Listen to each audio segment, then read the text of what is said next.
Each day,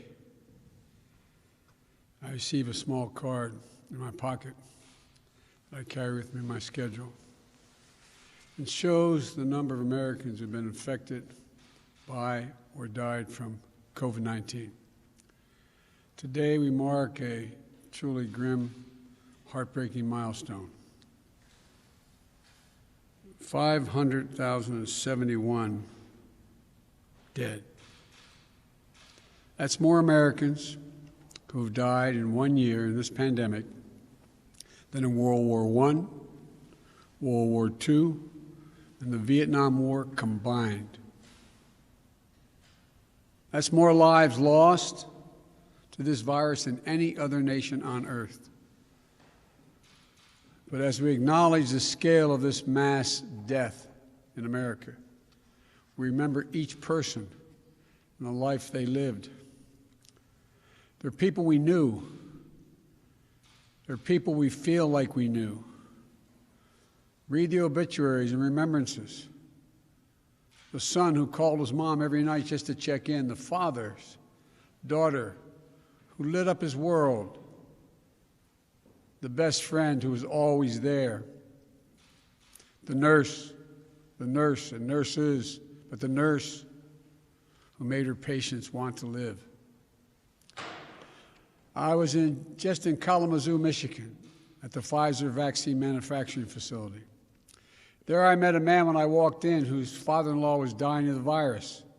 He was sad. I asked if I could call his father-in-law. He said his father-in-law was too sick to speak. But then he said, "But could I pray for him? Could I pray for him?" We all know someone, fellow Americans who live lives of struggle, purpose, and of hope, who talked late into the night about their dreams, who wore the uniform born to serve, who loved, played, and always offered a hand.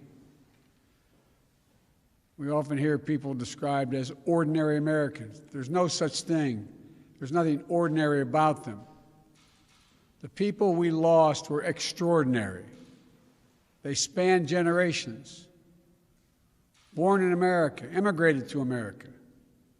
But just like that, so many of them took their final breath alone in America. As a nation, we can't accept such a cruel fate. While we've been fighting this pandemic for so long, we have to resist becoming numb to the sorrow. We have to resist viewing each life as a statistic or a blur or on the news.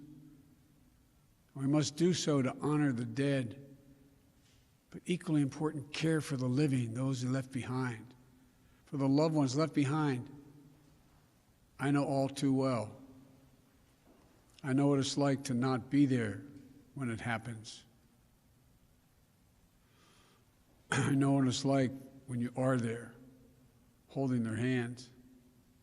There's a look in your eye and they slip away. That black hole in your chest, you feel like you're being sucked into it. The survivor's remorse, the anger, the questions of faith in your soul. For some of you, it's been a year, a month, a week, a day, even an hour. And I know that when you stare at that empty chair around the kitchen table, it brings it all back, no matter how long ago it happened, as if it just happened that moment you look at that empty chair. The birthdays, the anniversaries, the holidays without them. And the everyday things, the small things, the tiny things that you miss the most. That scent when you open the closet. That park you go by that you used to stroll in. That movie theater where you met. The morning coffee you shared together. The bend in his smile. The perfect pitch to her laugh. I received a letter from a daughter whose father died of COVID-19 on Easter Sunday last year. She and her children, his grandchildren, and her Lent this season a season of reflection and renewal with heavy hearts. Unable to properly mourn, she asked me in the letter, what was our loss among so many others? Well, that's what has been so cruel.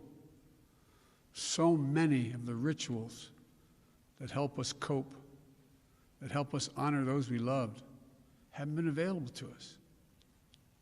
The final rites with family gathered around, the proper homegoing, showered with stories and love, tribal leaders passing out the final traditions of sacred cultures on sacred lands. As a nation, we cannot and we must not let this go on. That's why the day before my inauguration, at the COVID-19 memorial, at the reflecting pool on the National Mall, I said, to heal, we must remember. I know it's hard, I promise you, I know it's hard, I remember. But that's how you heal, you have to remember. And it's also important to do that as a nation. For those who have lost loved ones, this is what I know. They're never truly gone. They'll always be part of your heart. I know this as well, and it seems unbelievable, but I promise you, the day will come when the memory of the loved one you lost will bring a smile to your lips before a tear to your eye. It will come, I promise you. My prayer for you, though, is that day will come sooner rather than later. And that's when you know you're going to be okay. You're going to be okay. And for me, the way through sorrow and grief is to find purpose. I don't know how many of you have lost someone a while ago wondering, is he or she proud of me now? Is this what they want me to do? I know, that's how I feel. And we can find purpose. Purpose worthy of the lives they lived and worthy of the country we love. So today, I ask all Americans to remember. Remember those we lost and those who left behind. But as we all remember, I also ask us to act, to remain vigilant, to stay socially distanced, to mask up, get vaccinated when it's your turn. We must end the politics and misinformation that's divided families already. It's not Democrats and Republicans who are dying from the virus. It's our fellow Americans. It's our neighbors, our friends, our mothers, our fathers, our sons, our daughters.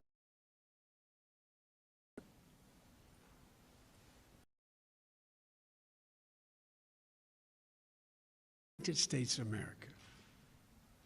That's the only way we're going to be. The only way to spare more pain and more loss, the only no longer mark our national mourning, these milestones.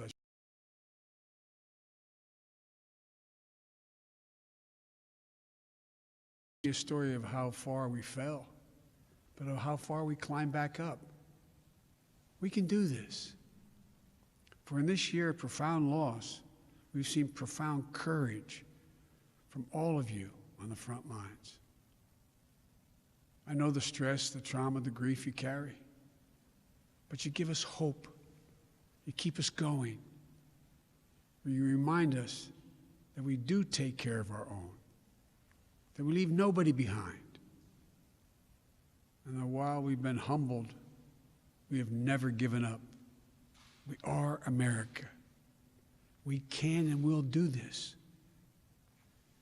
In just a few minutes, Jill and I, Kamala and Doug, will hold a moment of silence here in the White House, the people's house, your house. We ask you to join us, to remember so we can heal, to find purpose in the work ahead, to show that there is light in the darkness. This nation will smile again. This nation will know sunny days again. This nation will know joy again. And as we do, we'll remember each person we've lost, the lives they lived, the loved ones they left behind. We will get through this, I promise you. But my heart aches for you, those of you who are going through it right now.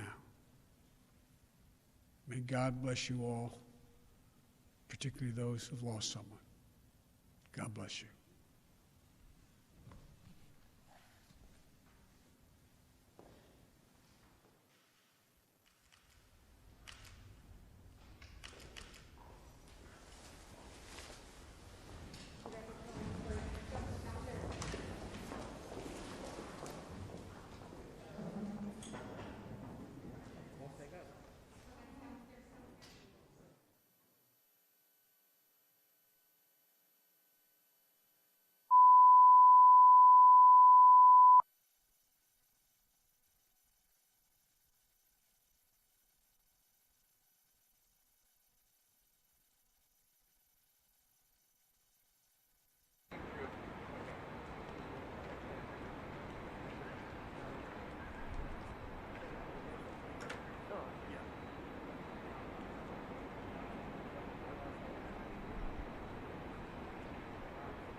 Yeah, there's room right here.